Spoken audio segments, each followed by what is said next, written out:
viendo a través de nuestro canal de YouTube.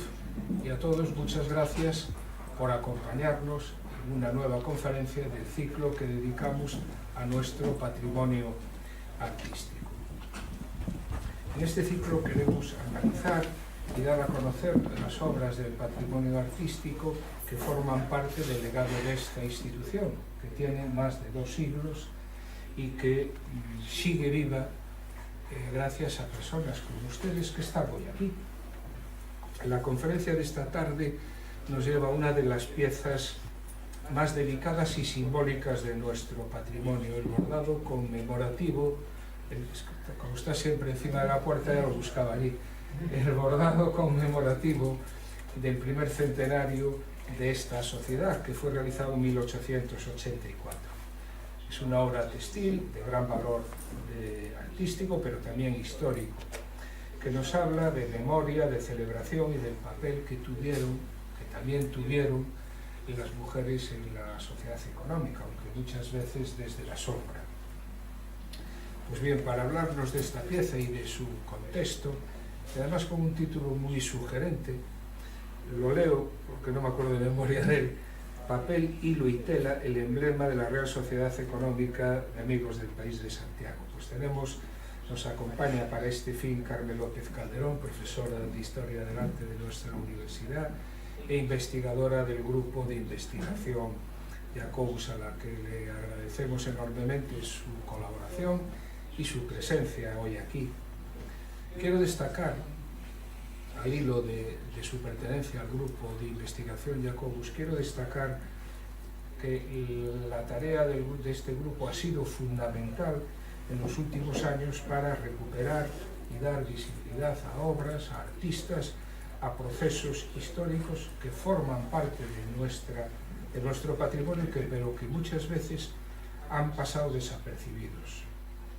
Y también nos acompaña para hacer la presentación de nuestra conferenciante de hoy, Diana Duo Ramilo, persona que además aporta su conocimiento a uno de los museos más prestigiosos de Galicia, el Museo de Pontevedra. Por lo tanto, también le agradecemos que esté hoy con nosotros aquí. Bueno, y sin más, muchas gracias a todos por acompañarnos, y tiene la palabra Diana Duo. Gracias. Bueno, pues buenas tardes a todos. Encantada. Bueno, primero, no sé si el primero que se me escuche, no sé. ¿Qué tal? Está en la de YouTube. Ah, bien. No me resalto. También. Bueno, en primer lugar me gustaría transmitir mi agradecimiento a Miriam Elena Cortés López, a la Real Sociedad Económica de Amigos del País de Santiago de Compostela, por ofrecerme la posibilidad de estar aquí esta tarde con ustedes compartiendo este ciclo de actividades en una institución tan valiosa a nivel social, histórico, cultural, como es la Sociedad Económica en Santiago, ¿no? Y además en una ocasión tan especial como es para presentar a Carmen. Carmen López Calderón es una persona con una trayectoria brillante, con un trabajo muy valioso y muy interesante además. Realmente sobre ella se pueden decir muchas cosas. Voy a intentar abordar un poco algunas de las cuestiones más relevantes.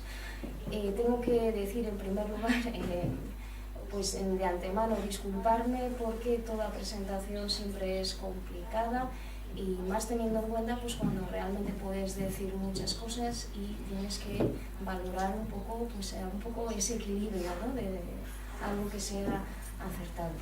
Bueno, pues dicho esto, Carmen López Calderón es profesora titular del Departamento de Historia del Arte de la Universidad de Santiago de Compostela, miembro del grupo de investigación Jacobus y del Instituto de Humanidades, además investigadora principal del proyecto Ars Stimuli. Ella es licenciada con grado en Historia del Arte por la Universidad de Santiago de Compostela, merecedora del primer premio nacional y premio extraordinario de licenciatura, doctora en Historia del Arte con mención europea en el año 2014 por la Universidad de Santiago de Compostela, con una tesis dirigida por Juan Manuel Monterroso Montero, y con motivo de la tesis disfrutó de una beca FPU, realizó 2 estancias de investigación en Oporto y en Florencia. Después, esto entre el año 2009 y 2013, entre el año 2009-2014 se doctora, entre el año 2015 y 2020 fue contratada postdoctoral en los 3 primeros años en Oporto, en Amberes y en Glasgow, y la Universidad de Santiago de Compostela, y los 2 años siguientes fue investigadora principal de un proyecto que dio como resultado la base de datos digital Galicones, que es la primera en España en utilizar el sistema de clasificación e-compras. Su investigación ha estado siempre orientada al tema de la iconografía en la Edad Moderna, con especial énfasis en la emblemática y la importancia y la trascendencia de las fuentes impresas, ¿no? A mayores, en los últimos años está centrando como la línea de investigación en el tema de las humanidades digitales, y dentro de todas estas, de estas líneas de investigación ha desarrollado numerosos proyectos de investigación y actividades científicas, destacando su contribución en más de 20 congresos y su participación en más de 25 seminarios y simposios. Hay que destacar que ha codirigido 8 encuentros, incluidas las 5 primeras ediciones del Simposio de Jóvenes Investigadores del Barroco Iberoamericano, y además la primera edición, la única edición del Congreso de la Sociedad Española de Emblemática celebrada fuera de España, que fue en Oporto en el año 2021. Además es autora de numerosas publicaciones, incluyendo 2 libros, Applied Emblems de Catedral of Lugo, publicado en el 2021, y Grabados de Augsburgo para un ciclo emblemático portugués, que ha sido editado en el año 2016. Autora de 9 artículos, 18 capítulos de libro, y además ha coeditado 14 libros centrados en estudios de cultura visual, emblemática y barroco iberoamericano. Actualmente es miembro del Comité Consultivo de la Sociedad Española de Emblemática y de la Society for Emblem Studies. Respecto a su labor docente, ha impartido clases en la Universidad de Santiago de Compostela en los niveles de grado, licenciatura y máster, y además ha sido profesora invitada en la Universidad de La Coruña, en el grado en Gestión Digital, la Información y la Documentación, y también en la Universidad de Oporto, profesora invitada, en el máster en Historia de Arte, Patrimonio y Cultura Visual. Sin más, pues doy paso a Carmen López Calderón, cuya ponencia se titula Papel, hilo y tela, el emblema de la Real Sociedad Económica de Amigos del País de Santiago de Compostela. Muchas gracias.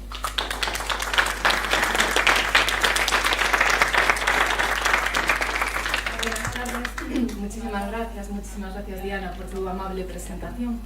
Como les ha comentado Diana, una de mis principales líneas de investigación ha sido la emblemática, y eso llevó a que me ofrecieran hablarles de lo que se viene conociendo como el emblema de la Real Sociedad Económica de Amigos del País de Santiago, que encontramos en este cuadro que se borda en el año 1884. Lo que es este emblema aparece ya desde los primeros estatutos, y por lo tanto se tuvo que diseñar en torno a 1783-1784. Esto será entonces lo que haremos en la primera parte de la charla. Veremos qué se entiende desde el siglo XVI por un emblema y qué otras formas simbólicas afines, lo que nos va a permitir que, aunque a día de hoy se utilizan como sinónimos las palabras emblema, jeroglífico, símbolo o empresa, así aparece si acudimos a la RAE, pues en realidad en origen responden a acepciones diferentes, y lo que tenemos aquí realmente es una empresa. En segundo lugar, qué motivos componen la empresa de la Real Sociedad Económica de Amigos del País de Santiago. Y ya por último, cómo dichos motivos reflejan los objetivos fundacionales y las primeras grandes preocupaciones de la institución. Por todo ello, el cuadro bordado que vengo a presentarles es un buen resumen de cuál era el estado de la institución en su primera etapa, en la etapa de fundación a finales del siglo XVIII. Pero esta pieza, como toda obra de arte, también es hija de su tiempo y por eso nos permite aproximarnos al contexto de la sociedad a finales del siglo XIX. Así, en la segunda parte de la charla iremos comentando, a partir de la inscripción que bordea la empresa y que indica la Escuela de Labores de la Real Sociedad Económica de Amigos del País de Santiago en su primer centenario de 1884, pues iremos comentando, primero, cuándo surge la Escuela de Labores, con qué fines y cómo se organiza, quiénes fueron presumiblemente las artífices de este cuadro, en qué consistió la celebración del centenario y qué relación mantuvo este cuadro con él, y finalmente cómo pasó esta pieza a engrosar los fondos artísticos de la Real Sociedad. Vamos a empezar entonces hablando de emblemática. ¿Qué es lo que se entiende por un emblema? Un emblema es una combinación de una imagen y un texto que permite expresar una idea abstracta. En su formulación canónica, los emblemas tienen una estructura triple. Están formados, como ven ahí, por un mote, que es una frase normalmente breve y normalmente en latín, a la que también se llama lema o alma, una imagen que se conoce como pictura o cuerpo y un epigrama que suelen ser unos versos dispuestos a continuación de la imagen que nos permiten descifrar cuál es la relación que existe entre la imagen y el mote. Poco a poco, según van publicándose más libros de emblemas, esta estructura triple empieza a enriquecerse con lo que se llamó el comentario de fuentes y moralidad. Es un texto en el que nos explican las fuentes de las que bebe este emblema, cuál es la enseñanza que podemos extraer de él, etc. Nos ayuda a profundizar en su contenido. Esta estructura triple aparece ya en el primer libro de emblemas que se publica, que es el Emblematum Liber, debido a un italiano, Andrea El Chato, que aparece en 1531. Entonces, la emblemática es de los pocos géneros que tiene una fecha de nacimiento muy concreta. En este libro encontramos, por ejemplo, el emblema que ven ahí. Si se fijan, el mote lo que dice es auxilium nunquam deficiens, es decir, el auxilio que nunca falla. La imagen nos muestra a Mírtilo. Mírtilo era un jefe griego que, según cuenta la tradición, había vencido en todas las batallas gracias a su escudo. E incluso una vez que sufrió un naufragio, pudo llegar nadando a la orilla gracias a montarse sobre este escudo. Entonces, el escudo es el auxilio que nunca falla. Y Alciato va a utilizarlo para hablarnos del buen amigo. El buen amigo es quien nunca nos falla, ni siquiera en los momentos de necesidad. Entonces, esto ya nos da muestra de que los emblemas de Alciato encierran ya un contenido ético-moral. Y esta es la línea que van a seguir muchos autores de emblemas, pero no es la única. Hubo también muchísimos emblemas religiosos. Aquí ven, por ejemplo, al arco iris para significar la Santísima Trinidad. Y hubo también emblemas regiopolíticos para contribuir a la educación de los príncipes. De fondo, en última instancia, siempre hay enseñanzas morales que se pueden aplicar. Muy pronto empezaron a tener tantísimo éxito los emblemas que sobrepasaron los libros y se empezaron a aplicar a otros objetos y a arquitecturas. Podían ser arquitecturas efímeras, y estas fueron muy abundantes en la Edad Moderna por las fiestas que celebraba, la fiesta barroca, como esta máquina que se levanta en la Catedral de Sevilla con motivo de las fiestas de canonización de Fernando III, y otras veces decoraban directamente arquitecturas permanentes, conformando ciclos que en ocasiones han llegado hasta nosotros. Es el caso de la Capilla de los Ojos Grandes de la Catedral de Lugo, que se basa en unos emblemas que se habían impreso en Amberes. Como ven ahí, cuando un emblema se aplica a la cultura material, lo habitual es que se pierda su epigrama y nos quedemos solo con el mote y con la pintura. Al mismo tiempo que los emblemas empezaron a proliferar, surgieron también otras formas simbólicas afines, siendo las más importantes las empresas, como las que, por ejemplo, nos presenta Ruscelli en este libro titulado Le Impressi Illustri. Ahí encontramos, por ejemplo, a una palmera que, si se fijan, tiene una de las ramas que está sufriendo por un peso que tiene encima, y el mote dice inclinata resurgo, es decir, me levanto tras haber sido inclinada. Lo está aplicando al duque de Urbino, Francesco María de la Rovere, para significar su virtud. Porque, como nos dice el texto, aunque la virtud, a la que la virtud no había podido oprimir la furia de la fortuna adversa, aunque durante un tiempo hubiese permanecido abatida. Entonces, al mismo tiempo que surgen todas estas formas simbólicas afines pero diferentes, pues empieza el esfuerzo de los teóricos, ya desde finales del siglo XVI, para diferenciar cada uno de estos géneros. Y así van a señalar que entre emblemas y empresas hay tres diferencias fundamentales que podemos comprobar si comparamos el Auxilium Nuquam Deficiens, es decir, el emblema de Arciato, con la empresa de La Palma de Ruscelli. La primera diferencia es que los emblemas admiten la figura humana, mientras que las empresas no. La segunda diferencia es que los emblemas cuentan con la estructura tripartita que ya vimos, mientras que las empresas es bipartita. Constan de mote e imagen, o lo que es lo mismo, cuerpo y alma, pero pierden el epigrama. Y la tercera diferencia, y posiblemente la fundamental, es que los emblemas presentan una vocación universal, transmiten una enseñanza aplicable a todo el mundo. La idea del buen amigo, cualquiera de nosotros nos la podemos aplicar. Mientras que las empresas son de naturaleza individual, porque se refieren a la conducta u objetivo de una persona concreta. La Palma esta nos hablaba del duque de Urbino y de su virtud inquebrantable. A pesar de todos estos esfuerzos, y aunque en la teoría estas diferencias pueden funcionar, lo cierto es que hubo tantos emblemas y tantas empresas a los que los autores les pusieron un nombre u otro, que en la práctica muchas veces estas diferencias pues no funcionan tan bien, porque siempre hay una excepción a la regla. Por eso, a lo mejor tenemos que quedarnos con lo que ya decía John Manning hace unos años, que todo aquello que se llamó emblema fue sin duda un emblema. Y nosotros podríamos decir que todo aquello que se llamó empresa fue sin duda una empresa. Y en ello vamos a insistir cuando analizamos la que ahora nos compete. Es cierto que, si lo volvemos a ver, responde a las tres características distintivas de una empresa. Y fíjense, no tenemos figura humana, solamente tenemos cuerpo y alma, no tenemos epigrama, y lo que es fundamental, nos van a transmitir los objetivos concretos de la Real Sociedad Económica de Amigos del País de Santiago. Pero en cualquier caso, yo creo que lo que realmente nos autoriza a considerarlo una empresa es que este fue el nombre que le dieron sus creadores, y lo hicieron ya en los primeros estatutos. El título 17 se titula de la empresa, y en la descripción leemos lo siguiente: el cuerpo de la empresa de la Sociedad de Santiago será la égida de Minerva, como cubriendo un arado, un torno de hilar y una red de pescar.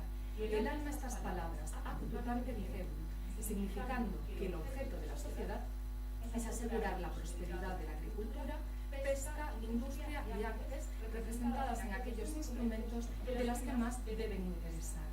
Cuando en 1834 se republican estos estatutos, la denominación de empresa se sigue manteniendo.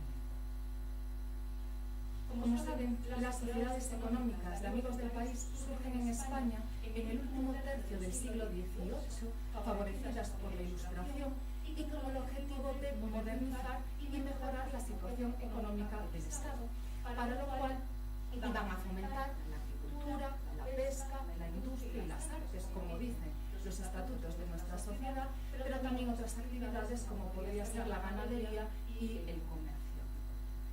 En el caso de la agricultura va a desempeñar un papel crucial en todas ellas, tanto por la importancia que en sí misma encierra, pero también porque se va a considerar la base para el desarrollo de la industria popular. Así lo afirmaba Campomanes en el discurso que publica en 1774. Ya nos diga que la industria está asociada a la agricultura. Dice así: la felicidad pública se ha de conseguir por una atención universal a todos los ramos. Su fundamento está en la gran población, porque sin hombres faltan brazos a las diferentes operaciones que necesita la sociedad civil. La agricultura bien ordenada hace abundar los abastos y las primeras materias. La industria emplea a los ociosos y menos robustos en las lazas, tejidos y demás faenas de las primeras materias para reducirlas a manufacturas. La abundancia de estas dista muy precio al pueblo y las sobrantes forman el comercio activo con el extranjero o con las colonias ultramarinas de una nación dominante. Su transporte de ocupación a la marina mercantil. Entonces ve que es la agricultura la que nos activa los siguientes sectores.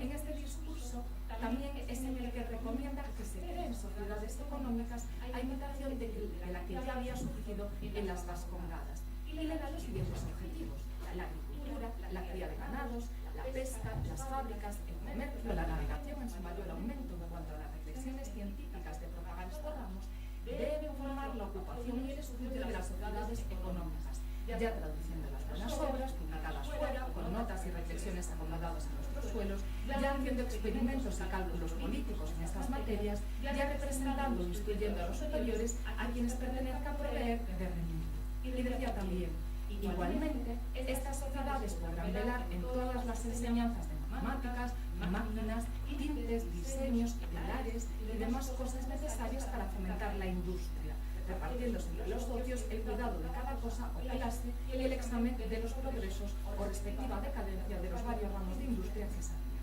Entonces, con todos estos precedentes, no es extraño que en nuestra empresa nos encontremos con el arado en representación de la agricultura y con el torno de hilar en representación de esa industria que había que promover, y con especial razón en Galicia, porque en Galicia su industria principal había sido el lino y su cultivo había empezado a decaer y se habían empezado a importar linos del Báltico que se consideraban de peor calidad. Por eso también es normal que una de las primeras escuelas que funda la Real Sociedad sea la Escuela de Lazas, que se inaugura el 4 de septiembre de 1785 ya con 12 tornos.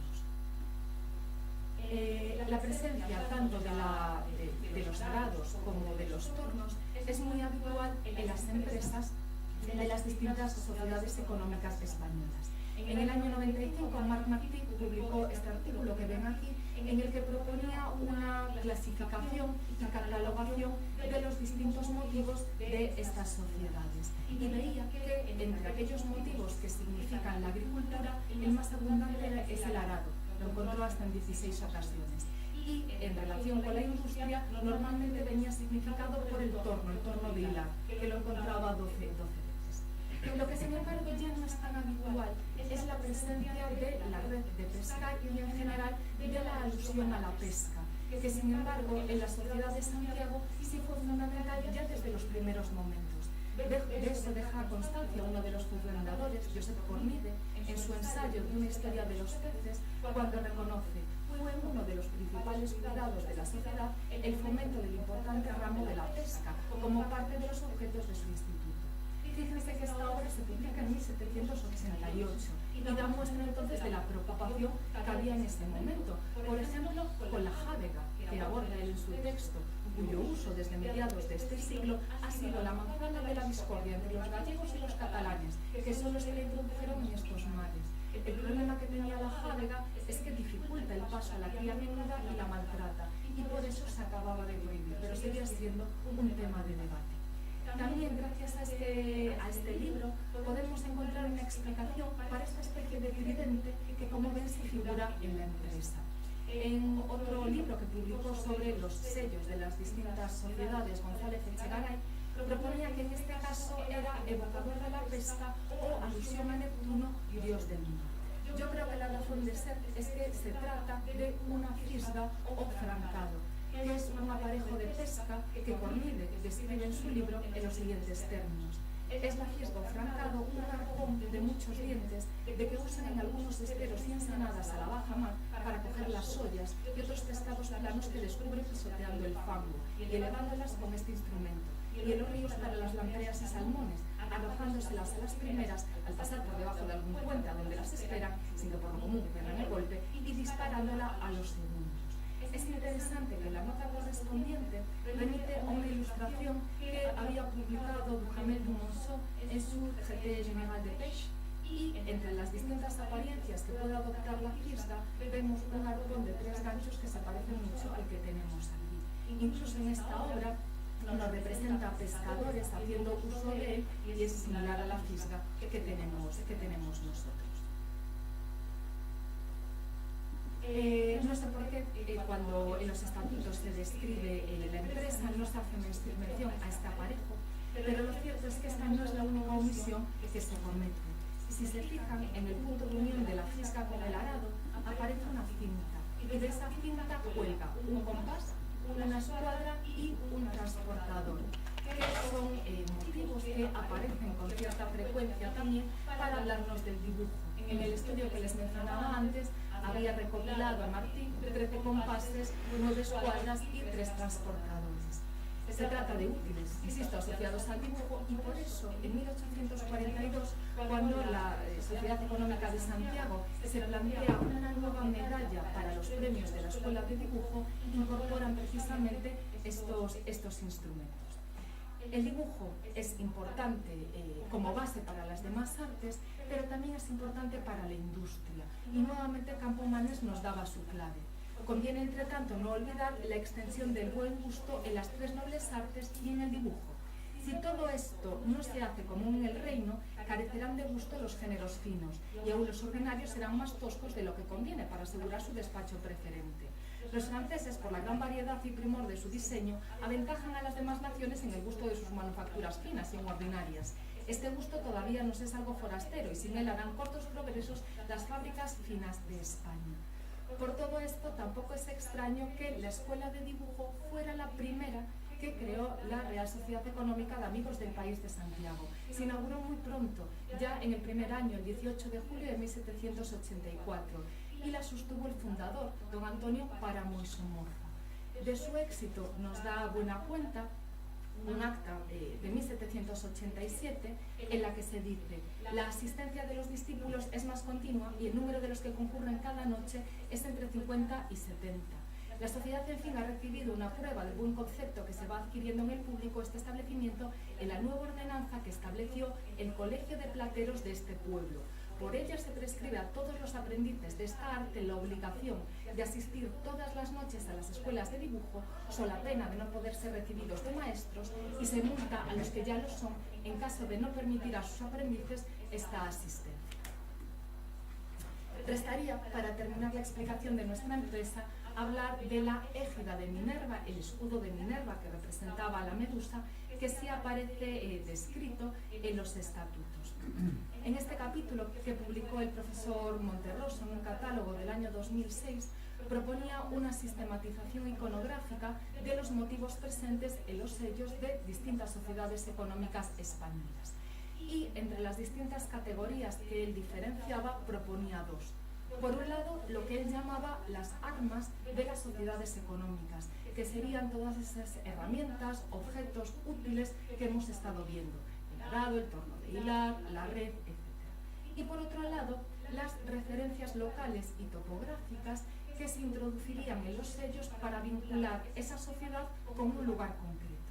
Quizá uno de los mejores ejemplos sea el de la Sociedad Económica de Vera, cuyos estatutos nos identifican ese monte. Ese monte es el que tiene por nombre Cabezo del Espíritu Santo, mientras que la ciudad amurallada de abajo es la propia Vera. Entonces el profesor Monterroso pensaba que uno de estos guiños locales es también lo que tenemos en esta empresa a través de la égida de Minerva. ¿Por qué? Porque a la Universidad de Santiago se la conoce como la Minerva Compostelana. Sin descartar esta lectura, yo les voy a proponer otra opción, porque creo que nuestra empresa lo que quiere enfatizar es la idea de protección. Y lo hace primero eligiendo no a Minerva, sino que aquí lo que tenemos es su escudo. Segundo, la colocación de ese escudo. Fíjense que está como protegiendo lo que tiene debajo. Y esta colocación no fue una invención del artista. En los estatutos ya se dice: la égida de Minerva como cubriendo un arado, etc. Y el tercero es el verbo tutor, del que deriva el participio tutante del mote, que significa proteger o defender.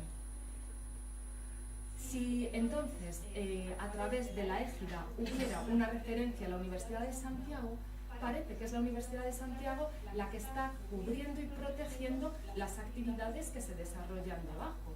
Y, lógicamente, estamos en la empresa de la sociedad. Lo que nos quiere decir esta empresa, y como existen los estatutos, es que el objeto de la sociedad es asegurar la prosperidad de la agricultura, pesca, industria y artes. Ahora bien, ¿cómo iba la sociedad? asegurar toda esta prosperidad. Pues lo iba a hacer como nos dicen los estatutos. La Sociedad Económica de Amigos del País de la Ciudad de Santiago tendrá por instituto mejorar la industria popular y los oficios, auxiliar su enseñanza, divulgar los secretos de las artes, anunciar las máquinas que simplifiquen las maniobras, facilitar su ejecución y uso, fomentar la pesca en su dilatada costa, la agricultura y cría de ganados, procurando se quiten las trabas que a los adelantamientos de todas estas cosas puedan oponerse. Y además, a este fin dará al público en sus memorias anuales los discursos que vayan trabajando sus individuos. ¿Cómo lo va entonces a asegurar la prosperidad? Fomentando su conocimiento, el conocimiento y la ciencia. Justamente, también si recuperamos el discurso de Campomanes que veíamos antes, se insiste en ciencia y conocimiento, y es lógico, porque estamos en el siglo de la Ilustración. Ahí nos hablaba de las reflexiones científicas, de tener que traducir obras adaptadas a estos suelos, de hacer experimentos. ¿Y quién es la diosa de la ciencia y de la sabiduría? Minerva.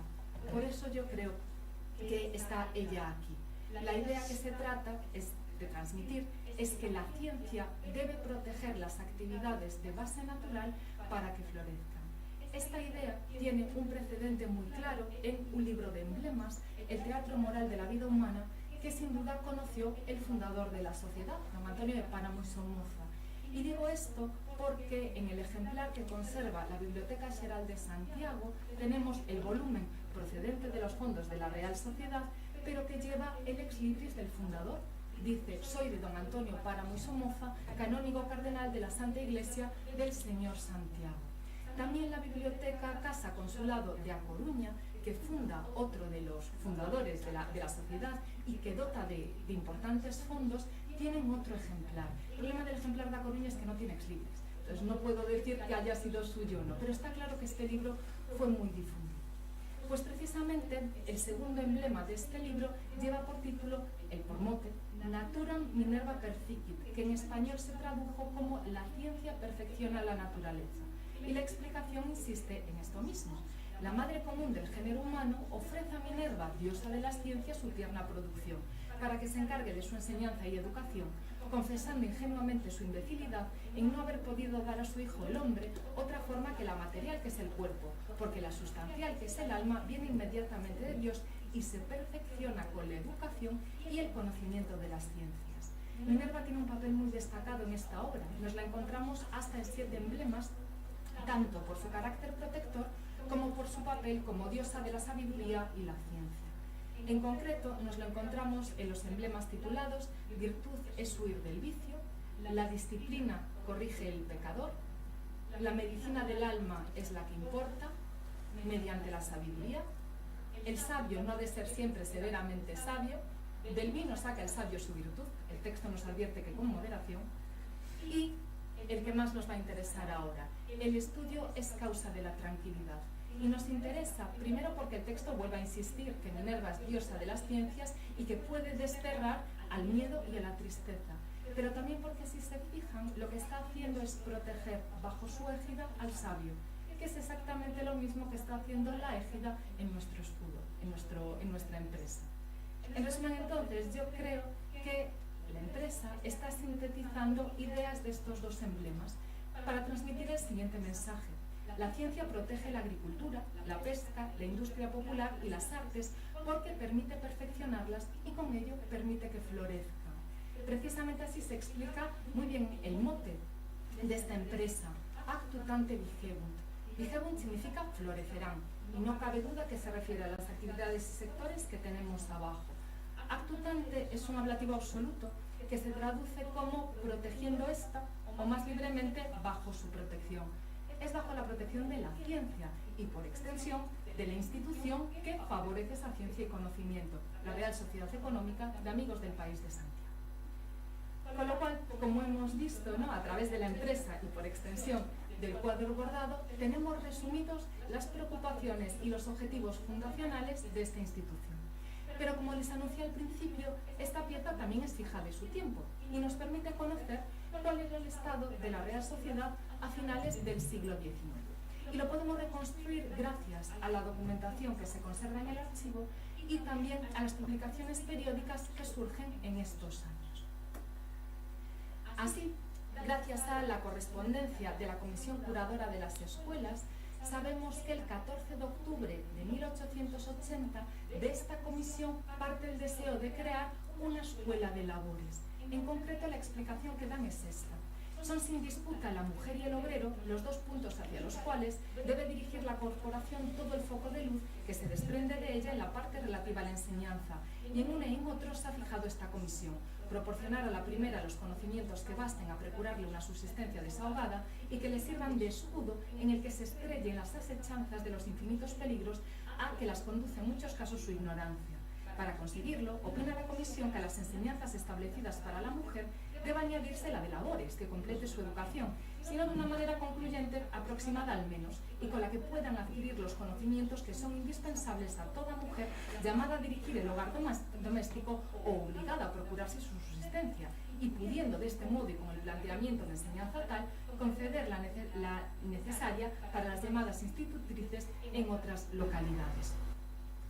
El 27 de octubre de ese año, la sociedad aprueba este proyecto y se lo notifica el 30 de ese mes.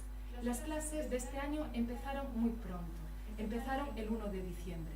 Ultimados los trabajos necesarios para la instalación de las lecciones de labores y lecciones de obreros, para lo que fue autorizada esta comisión por esta sociedad, se ha verificado en el día de mañana, 1 de diciembre, y a la hora de 8:30 de la mañana y de 8 de la noche respectivamente, la apertura de las mencionadas clases, encomendada la primera a la señorita doña Martina González Rey en la parte de labores y a don Rafael Salgado, socio de la corporación, en la de cortes en blanco y color. Ese año las alumnas ya pudieron optar a los premios anuales que convoca la sociedad ya desde los primeros estatutos para los estudiantes más distinguidos.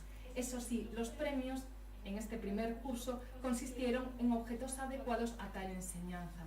Como veremos inmediatamente después, llegan a recibir el mismo tipo de medallas que reciben las otras escuelas. Lo que sí se va a mantener es la tradición de acudir a dos mujeres externas para constituir el jurado, el tribunal que había de juzgar esos premios. Y precisamente la primera que tienen ahí, doña Ángela Botana de Botana, fue un nombre muy recurrente. El curso que nos va a interesar a nosotros es el de 1883-84, porque es cuando presumiblemente se bordó esta pieza. Ese año las lecciones empezaron al igual que las otras escuelas, es decir, el día 1 de octubre, y su horario era de 8:30 a 10:30 de la mañana durante todos los días de la semana. Incluso a través del registro de matrícula podemos conocer los nombres, las edades, la procedencia de las alumnas que estuvieron matriculadas, y comprobamos que ese año hubo un total de 24 mujeres cuyas edades se extienden en una horquilla de edad bastante considerable, entre los 11 y los 27 años, y si bien es cierto que la mayoría proceden de Santiago, también había representación de Betanzos, una localidad en Oviedo, no era propiamente Oviedo, Padrón, Pontevedra y San Saturnino. También podemos ver que 4 de ellas no solo estaban matriculadas en labores, sino también en la escuela de dibujo. Y asimismo, en este registro de matrícula, a posteriori se anota los premios que habían recibido las alumnas en ese curso. Efectivamente, fue en mayo del año 1884 cuando la Comisión Curadora de las Escuelas propuso qué tribunales habían de juzgar estos premios y cuándo se iba a hacer. En el caso de la Escuela de Labores, lo que pone, perdón, que no veo muy bien, es el día y hora que la comisión designe para ir a buscar a las señoras que han de juzgar estos trabajos, ¿no? Y posiblemente una de las señoras fue precisamente doña Ángela Botana de Botana. Y respecto a los premios a los que podían optar, ahora ya sí se dice que en cada una de las clases que comprenden puede haber medalla de plata, medalla de cobre, accésit y también una medalla dorada si hubiera algún trabajo de mérito sobresaliente. Y lo hubo. De hecho, hubo más de uno. Además de tener las indicaciones en el registro de matrícula, en la sesión en la que se entregan estos premios se deja constancia pues, de los nombres de las premiadas y de qué medalla y a qué clase recibieron este galardón. En concreto, para la clase de litografía hubo 2 medallas de oro, para el trabajo en oro 1 medalla de oro, realce en blanco 5 medallas de plata, trabajo en cuero 3 medallas de cobre y para la costura 2 medallas de cobre y 2 accésis. me interesa leerles el nombre de las clases porque me permite proponerles cuáles son algunas de las técnicas que se utilizaron para este cuadro, que de lo contrario pues escaparía totalmente a mi conocimiento. Y en este sentido parece que el bordado en litografía fue lo que se utilizó para la parte de la empresa, porque en la memoria de una exposición de labores que se celebra en 1875 se describe esta técnica en los siguientes términos. En el bordado en litografía, los objetos están representados figurando el claro y oscuro de los objetos por medio de diminutos puntos que dan una idea más o menos aproximada de un grabado de una litografía.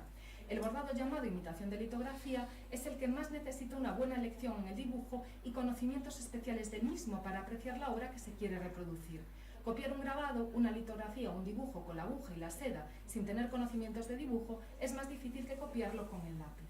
Y quizás sea casualidad, pero doña Concepción Touriz Malvar, que había recibido la medalla de oro en la clase de litografía, también estaba matriculada en la escuela de dibujo y había recibido sobresaliente en la clase de adorno. Por otra parte, respecto al trabajo en cuero, creo que alguna de las flores puede estar hechas, ¿no?, con esta técnica, porque de hecho en el registro de matrícula se especificaba que este trabajo en cuero se aplicaba a flores en cuero. En la sesión en la que se entregan estos premios también se deja constancia de un primer premio que tienen ahí enmarcado que pone al cuadro presentado por las alumnas medalla de oro. Entonces cabe suponer que este cuadro también recibió ese galardón y era un cuadro que había dedicado la Escuela de Labores de la Real Sociedad Económica de Amigos del País de Santiago en su primer centenario de 1884. Efectivamente, en el año 84 la Real Sociedad celebra sus 100 años de vida a través de una serie de festejos que se empezaron a preparar a finales de 1882. En concreto fue el señor censor, entonces Vicente Martínez de la Riva, quien en una sesión de la sociedad propone celebrarlo. Se nombra muy pronto una comisión del centenario que ya a principios del año 83 elaboran un dictamen en el que proponen algunas de las actividades que se podían desarrollar y también el presupuesto con el que había que contar para poder llevarlo a cabo. Uno de los platos fuertes de estas celebraciones del centenario eran los premios a las memorias sobre temas diversos en torno a la agricultura, la ganadería, la propia historia de la sociedad. Se les dio mucha difusión a esta convocatoria de premios. Aquí lo ven, por ejemplo, cuando se publican en prensa en mayo del año anterior a que haya que juzgarlos. Los festejos finalmente se desarrollan entre el 19 y el 26 de julio del año 84. Son las fechas que ya había propuesto la comisión en su dictamen por la siguiente razón. Ninguna época del año es más oportuna para la celebración del centenario que los días próximos a las renombradas fiestas del apóstol Santiago, por coincidir con la fecha que se cumplen 100 años desde la aprobación de los estatutos verificada el 19 de julio de 1784. Es decir, el 19 de julio el Consejo de Castilla aprobó los estatutos, 100 años después empiezan las celebraciones de este centenario. Para conocer estas actividades, conocemos tanto los programas que se publicaron previos a los eventos como las actas de esos días y también las crónicas que aparecieron a posteriori. El primer día, el 19 de julio, se celebraron unas honras fúnebres en San Martín Pinario por el eterno descanso de los fundadores y de todos los socios que habían muerto a lo largo de esos 100 años. De ahí partió una procesión que las crónicas dicen cívica al Colegio de San Clemente. Y en la Ilustración española y americana recogen precisamente cómo transcurrió esta procesión. En el Colegio de San Clemente, el entonces director desvela una lápida que posiblemente es la que está fuera de esta sala. Cuando salgan, fíjense a la izquierda, pues ahí aparece el reconocimiento a ese centenario.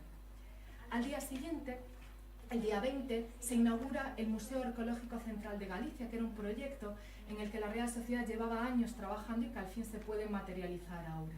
Y también se inaugura la exposición de los más notables trabajos de las escuelas de dibujo, modelado y labores. Y en la crónica encontramos un dato interesante. Dice así el discurso de don Antonio Toledo Quintela, que habla en nombre de la Comisión Curadora de las Escuelas. en el salón inmediato se hallan expuestos tan notables trabajos, mereciendo singularísima mención el cuadro que a la sociedad dedican las alumnas, en el cual se adivinan seguras y delicadas manos que acertaron a dar al bordado los más delicados matices sin perder la unidad que en el conjunto de su huella. Jueces en estos trabajos inteligentes dieron favorable veredicto y la medalla que decora el cuadro es justo premio, como vimos, recibió la medalla de oro, y habla de la medalla porque la empresa era la utilizada también en las medallas, es justo premio de la paciente laboriosidad que profesor y alumnas pusieron en contribución para dar cima a una obra que la sociedad acoge con gratitud y colmará de aplausos al público. Entonces, nuestro cuadro posiblemente estuvo expuesto en estos momentos. Al día siguiente, el día 21, se celebró un concierto a cargo de la Escuela de Música de la Sociedad. El día siguiente, los premios a las memorias galardonadas. Ya el día 23 hubo un certamen musical. El día 24 dieron comienzo las fiestas del Apóstol Santiago. El día 25 la exposición de ganados y finalmente ya el día 26 se entregaron esos premios anuales a las escuelas, que es cuando vemos que ya le reconocen con su medalla de oro. ¿En qué momento pasa entonces el cuadro a engrosar los fondos de la sociedad? Pues lo hace muy pronto, gracias a una anotación que hay en el acta del 1 de septiembre de ese año. Leemos lo siguiente. Leído un atento oficio de la señora doña Martina González, profesora de la Escuela de Labores de esta sociedad, remitiendo el cuadro ejecutado por las alumnas que dirige y que éstas dedican a la sociedad con motivo de la celebración del primer centenario y en prueba de reconocimiento y de gratitud y a la vez de júbilo por tan fausto suceso, se acordó aceptar tan delicado obsequio y que al significarse la gratitud con que la corporación lo recibe, se le felicite por los brillantes resultados que con su inteligente y acertada dirección ha conseguido la escuela que está a su cargo. Lo cierto es que este no fue el único cuadro que la escuela va a donar a la sociedad. En el año 88, la misma profesora hace donación de otro cuadro. Cumpliendo con un deber de gratitud, tengo el honor de dedicar a la sociedad que vuestra excelencia tan dignamente dirige un cuadro con los atributos de la misma, bordado en litografía por las alumnas más aventajadas de la clase de labores que tengo a mi cargo y cuyo trabajo obtuvo del jurado correspondiente el premio de medalla de oro en las oposiciones del presente curso. Nos están hablando del año 88. Ruego pues a vuestra excelencia y a esta corporación se dignen aceptar esta pequeña prueba de consideración y cariño, indicándoles a la vez que dicho escudo podría colocarse convenientemente en el frontón de la mesa presidencial del salón de sesiones. La sociedad acepta este regalo en la sesión del 9 de octubre del año 88. Pero lo cierto es que de momento no lo hemos conseguido localizar, así que tendrá que quedar para futuros estudios. Ahora apliquémonos lo que dice Baenius, de que hay que acomodarse al tiempo, y yo creo que si no me he pasado debo de estar a punto de hacerlo. Muchísimas gracias.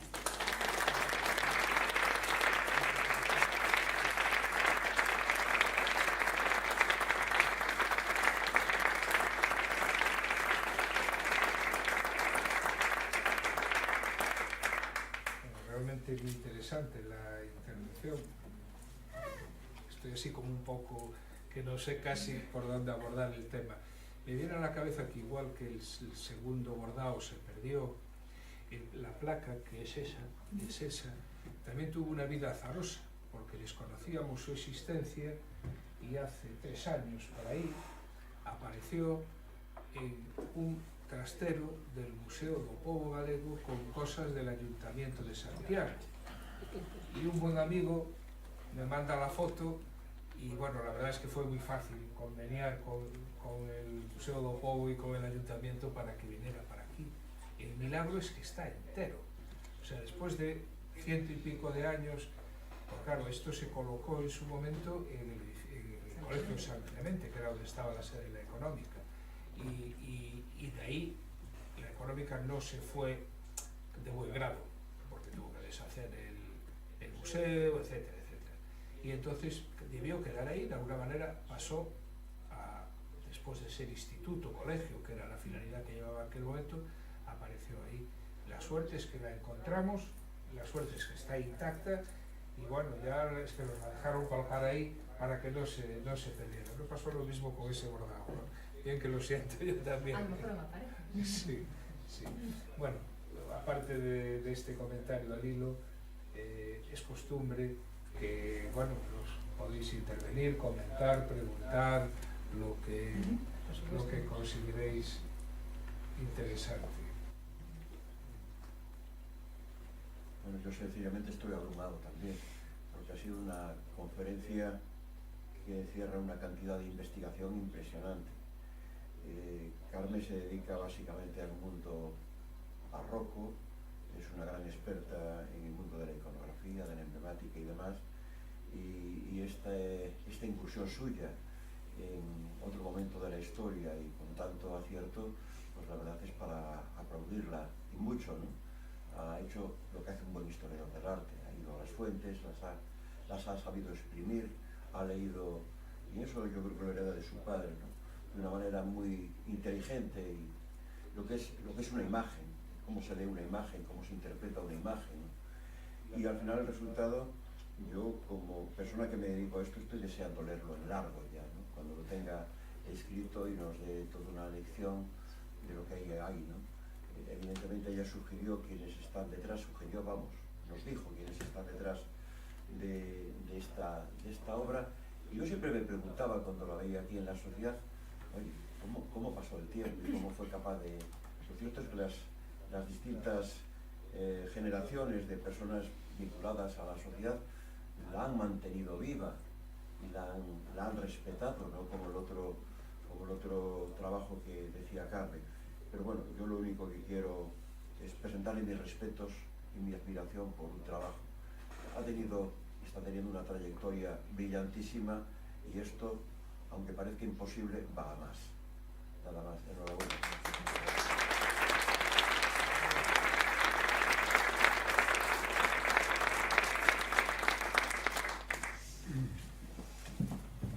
Pues si no hay ninguna intervención más, me permitís que os recuerde las próximas actividades que vamos a realizar con aforo libre. El próximo martes, día 13, tú citaste a Campomanes. Nosotros, las Sociedades Económicas de España, organizamos cada año un ciclo dedicado a una historia. El año pasado fue el agua, el anterior la agricultura, y este toca Campomanes. Y cada mes hay una videoconferencia que organiza una de las sociedades económicas, y este año es Campomanes. La próxima es el martes 13, un buen día, a las 7 de la tarde. La podéis seguir por YouTube, está en abierto. La próxima conferencia de este ciclo, que ya también es por YouTube, pero es aquí, es presencial, pues bueno, tendremos a Milena con nosotros, que explorará otra obra de nuestra colección, también bajo un título curioso, Pista de una ciudad, sobre el misterio de un enigmático paisaje urbano, el próximo 11 de junio a las 7:30. Y de otro ciclo, que también es con asistencia libre, que es el ciclo de mesas debate, el día 22, o sea, dentro de unos días, dos destacados personajes abordarán un tema de mucha importancia. Hemos titulado Protonterapia desde Santiago para Galicia. Protonterapia, como saben todos ustedes, es un tratamiento de última generación, y que, bueno, es una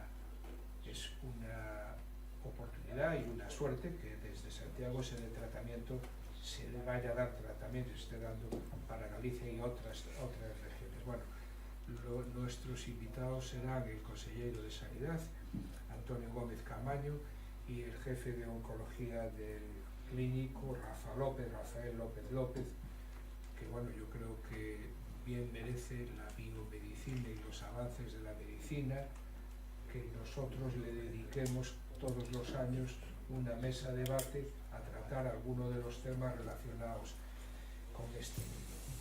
Bueno, y sin más, yo quiero agradecer la participación de mis dos compañeras de mesa, la elocuencia y profundidad de Carmen. Pues bueno, habéis sido todos testigos, y es costumbre que cuando intervenís en la sociedad económica os demos un recuerdo de vuestro paso por este. Muchísimas gracias.